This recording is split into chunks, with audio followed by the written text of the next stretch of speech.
जंग के हालात इस दौरान पाकिस्तान में या ख़ास तौर पर सिंध सूबे में जो आवाम के साथ मुश्किलात में इजाफ़ा होता रहा, जो महंगाई होती रही, जो इन्फ्लेशन बढ़ता रहा, जो लोगों के लिए डिप्रेशन का बाइस बना, वो शायद किसी की नज़र से नहीं गुज़रा। उस तरफ शायद किसी ने ध्यान नहीं दिया कि किस तरह आम पाकिस्तानी सफ़र करता रहा, किस तरह आम पाकिस्तानी को तकलीफ़ होती रही, किस तरह ख़ास तौर पर कराची जो पाकिस्तान की शेर आगे इकनॉमिकल हब है, सिटी ऑफ लाइट्स है, जो पूरे पाकिस्तान को पालने वाला शहर है, यहाँ के बासियों के साथ और बिलउमूम पूरे पाकिस्तान के साथ क्या होता रहा, किस तरह के मामलात होते रहे, इस पर आज मैं आपसे बात करूंगा। आपसे गुजारिश है कि चैनल को हमारे लाइक करके सब्सक्राइब करें, बेल आइकन को प्रेस करें, कमेंट बॉक्स में राय अपनी ज़रूर दीजिएगा कि आपको प्रोग्राम कैसा लगा। बहुत शुक्रिया जुल्फ़िकार अली बब्बर की जानिब से। अस्सलाम वालेकुम तमाम फैमिली मेम्बरान को। देखें, बाहैसियत अगर पाकिस्तानी आप मेरे प्रोग्राम भी देखेंगे माजी के, तो मैंने भी इस चीज़ को बड़ा सराहाया है कि पाकिस्तान ने जंगबंदी करवाई, पाकिस्तान ने अमन करवाया, पाकिस्तान की क़यादत को, पाकिस्तान की फ़ौज को, पाकिस्तान की गवर्नमेंट को और तमाम ऑफिशल्स को मैंने कई दफ़े खिराज तहसीन पेश किया, मुबारकबाद दी और आज भी कर रहा हूँ, इसमें कोई शक नहीं है। लेकिन ये देखा जाए तो उनकी उस तरह की रिस्पॉन्सिबिलिटी नहीं थी जिस से ज़्यादा रिस्पॉन्सिबिलिटी उनकी है कि जो पाकिस्तान में लोग गरीब हैं उनकी गुर्बत को दूर करना, जो पाकिस्तान में भूखा है उसकी भूख को दूर करना, जो तालीम से महरूम है सिर्फ़ इस बुनियाद पर कि उसके पास पैसे नहीं हैं वो उसकी महरूमी दूर करना, जो सिर्फ़ इस बुनियाद पर इलाज नहीं करा सकता मुहलिक बीमारियां लगने के बावजूद भी कि उसके पास इलाज के लिए पैसे नहीं हैं। ये ज़िम्मेदारी प्राइमरी ज़िम्मेदारी थी, चाहे वफाकी हुकूमत हो चाहे सूबाई हुकूमत हो। जो घर अपना नहीं खरीद सकता उसके लिए ऐसे हालात पैदा करना कि अपना घर खरीद सके, जो किराया नहीं दे सकता उसके लिए ऐसे हालात पैदा करना कि किराया दे सके, पेट भर के हर इंसान खाना खा सके, कपड़े पहन सके, तन ढक सके और अच्छी ज़िंदगी गुजार सके और चैन और सुकून के साथ ज़िंदगी गुजार सके, अमन के साथ ज़िंदगी गुजार सके। यह आईने पाकिस्तान रियासत पाकिस्तान को और पाबंद करता है इस चीज़ का कि यह चीज़ यकीनी बनानी चाहे। रियासत पाकिस्तान से मुराद यानी कि वफाकी हुकूमत, सूबाई हुकूमतें, चाहे वो सिंध में रहने वालों के लिए सिंध हुकूमत हो, पंजाब वालों के लिए पंजाब हुकूमत, केपी हुकूमत, बलूचिस्तान हुकूमत, आज़ाद कश्मीर या गिलगित बल्गिस्तान की कहीं की भी गवर्नमेंट हो। उसके बाद फिर आपकी लोकल जो हुकूमतें हैं, जो गवर्नमेंट्स हैं, चाहे वो केएमसीज़ हैं, चाहे वो लाहौर की हैं, चाहे वो इस पेशावर की हैं, फिर जो यूनियन कौंसिल की सतह तक आपको उन सब की ये प्राइमरी रिस्पॉन्सिबिलिटी है अवामी हुकूक का तहफ़्फ़ुज़ करना, उनके मामलात को संजीदगी के साथ देखना। लेकिन बदकिस्मती से नहीं देखा गया। पेट्रोल के प्राइस बढ़ गए, पहली बात तो इससे बढ़ाए बगैर भी काम चलाया जा सकता था, लेकिन चले मान लेते हैं, हम इस डिबेट में नहीं जा रहे। मैंने एक प्रोग्राम पहले कर लिया था कि कैसे बढ़ाए बगैर रह सकते थे।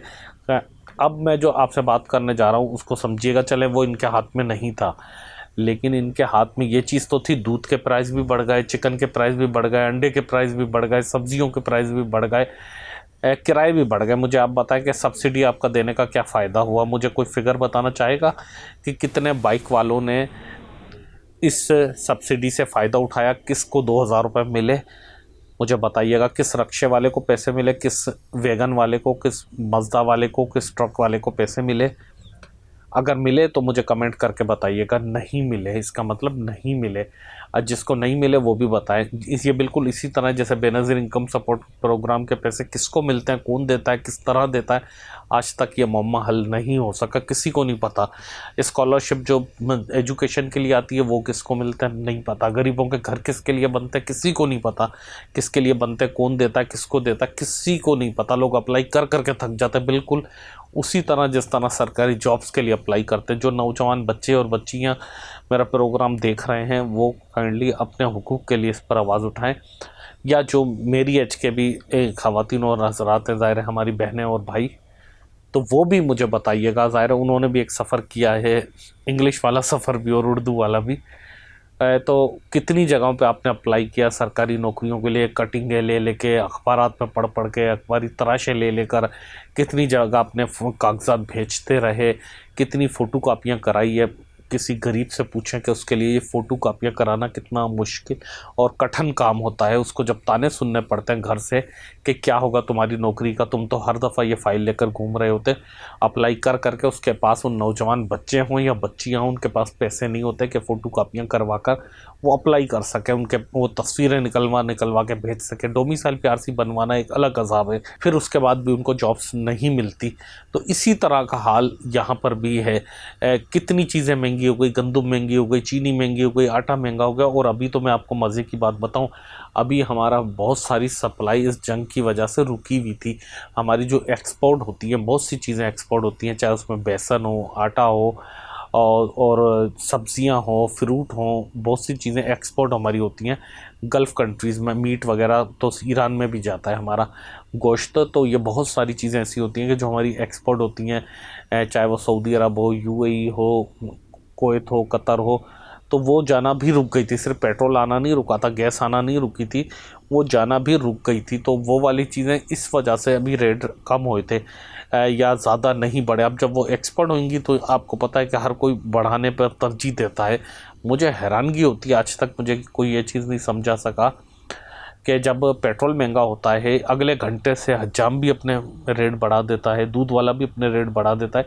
ऐसा लगता है कि भैंस जो है पेट्रोल से चलती है। और मुझे हैरानगी होती है, मोची जूते सीने के लिए भी अपने रेट बढ़ा देता है। लेकिन जब पेट्रोल कम होता है, पहली बात तो हमारी हुकूमत ही उतना कम नहीं करती जितना इंटरनेशनली कम होता है, लेकिन जो कम करती है वो भी उस ट्रांसपोर्टर भी वो किराया कम नहीं करता, उसको भी तकलीफ़ होती है, फिर वो दीगर खर्चों की तरफ जाता है। अभी आपने देखा पंचर वाले ने भी पैसे बढ़ा दिए, सब ने बढ़ा दिए। लेकिन जब पेट्रोल कम होगा, डीजल कम हुआ, तो किसी कोच वाले ने, किसी मज़दा वाले ने, किसी बस वाले ने, किसी रिक्शे वाले ने, सुजुकी वैन वाले ने किराया कम नहीं किया, ना करेगा। वो कहते हैं कि जनाब सिर्फ पेट्रोल थोड़ी होता है, मेंटेनेंस होती है, इसकी ये होती है, इसकी ये होती है, 100 चीज़ आपको गिनवा लेगा, करना आपको जाना है जाए, नहीं जाना है नहीं जाए। लेकिन जब बढ़ा रहे होते हैं तो पेट्रोल पे मैंने जैसे आपसे कहा कि मोची, हज्जाम, धोबी, नाई में सफाई करने वाला, दीवार बनाने वाला, रंग करने वाला, हर बंदे को पेट्रोल से उसकी दिहाड़ी बढ़ जाती है। लेकिन कम होते वक्त जो डायरेक्ट पेट्रोल पे गाड़ी चलती है उसको भी फ़र्क नहीं पड़ता। तो ये सब चीज़ें हुकूमत की ज़िम्मेदारी है, रेगुलेट करना उसकी प्राइमरी रिस्पॉन्सिबिलिटी है, उसकी ज़िम्मेदारी थी ये चीज़ें करना। जंग रोकना अच्छी बात है, बहुत अच्छी बात है, लेकिन ये उसकी इतनी बड़ी ज़िम्मेदारी नहीं थी, फर्स्ट प्रायोरिटी नहीं थी। फर्स्ट प्रायोरिटी जो थी उसको छोड़कर आप बिल्कुल इसी तरह है कि जैसे मैं अपने बीवी बच्चों को भूखा रख कर, उनको छोड़कर और मोहल्ले में दस्तरखान लगा दूं, किसी और मोहल्ले में जाके किसी और को खिला दूं। खाना खिलाना अच्छी बात है, किसी झगड़े वालों को छुड़ाना अच्छी बात है, बहुत नेकी का काम है और बहुत अच्छा काम हुआ। लेकिन उसके साथ साथ जो मेरी प्राइमरी जिम्मेदारी है कि अपने बच्चों का पेट भरना, तो वो कौन करेगा? अगर मैंने लड़ाई तो छुड़वा दी, वो तो शायद खुद भी छूट जाती कुछ अरसे के बाद, जब वो थक जाते कोई और भी छुड़वा देता। लेकिन अच्छी बात है छुड़वाना, लेकिन जो मेरे बच्चों को खाना खिलाना है वो तो मुझे खिलाना है, वो कौन आके खिलाएगा? तो ये जो हमारे इश्यूज़ इस दौरान ख़ास तौर पर वैसे भी चलते हैं, लेकिन ये जो 2-3 महीने में क्रिएट हुए इश्यूज़ हमारे महंगाई के, बेरोज़गारी के, जो ख़ास तौर पर बाहर से जो लोग गल्फ़ में रहते थे, कोई ओमान में, कोई बहरीन में, कोई कतर में, कोई अबू धाबी में, कोई दुबई, कोई सऊदी अरब, तो वो लोग जो पैसे भेजते थे इराक़, ईरान में, वो लोग खुद वहाँ पर कोई बेरोज़गार हो गए, किसी की तनख्वाहें कम हो गई और एक-एक शख्स के पीछे हमारी पूरी फैमिलीज़ रहती थी जो उसी पैसे पर रहते थे। तो वो सारे के सारे लोग डिस्टर्ब हो गए, उनका पुरसान हाल कौन होगा, उनको कौन देखेगा? और यही तकरीबन सिचुएशन भारत वालों के लिए भी रही, बांग्लादेश वालों के लिए भी रही। लेकिन वहाँ पर तेल इतना इंक्रीज़ नहीं हुआ जितना कि पाकिस्तान में हुआ है। पाकिस्तान में बदकिस्मती से ज़्यादा हुआ। इस पर मुझे पता है कि ये पॉपुलर टॉपिक नहीं था, ना ज़्यादा चलेगा, ना ज़्यादा इस पर अपनी राय कोई बताएगा कमेंट करके। लेकिन अगर कोई मुनासिब समझे तो ज़रूर बताएं, ताकि लोगों के कानों का मेल थोड़ा सा झड़ सके। अगर ये कहेंगे कि कोई फ़र्क नहीं पड़ता, तो फिर मैं भी ये सोच सकता हूँ कि कोई फ़र्क नहीं पड़ता, फिर इसी तरह वाकई कोई फ़र्क नहीं पड़ेगा। लेकिन अपने अपने हिसाब से, अपनी अपनी कैपेसिटी में हर इंसान आवाज़ उठाए। आप कम से कम कमेंट्स कर सकते हैं, इसको शेयर कर सकते हैं अपने दोस्तों के साथ इस मौजू को, ताकि ये आपका फ़र्ज़ है। आप कुल्हाड़ी लेकर नहीं लड़ने निकल सकते, आप बंदूक लेकर लड़ने नहीं निकल सकते, लेकिन ये काम आप कर सकते हैं। मैं काम जो कर सकता था प्रोग्राम करने का, मैंने वो किया। हर इंसान अपने अपने हिस्से का काम करे तो शायद माशरा बेहतर हो सकता है। फ़िलहाल मैं इजाज़त चाहूँगा। जिन दोस्तों ने अभी भी हमारे चैनल को सब्सक्राइब नहीं किया है उनसे गुजारिश करूँगा कि सब्सक्राइब भी करें और अपने अज़ीज़ व अक़ारिब से भी शेयर कीजिएगा। फ़िलहाल इजाज़त दें। अल्लाह हाफ़िज़।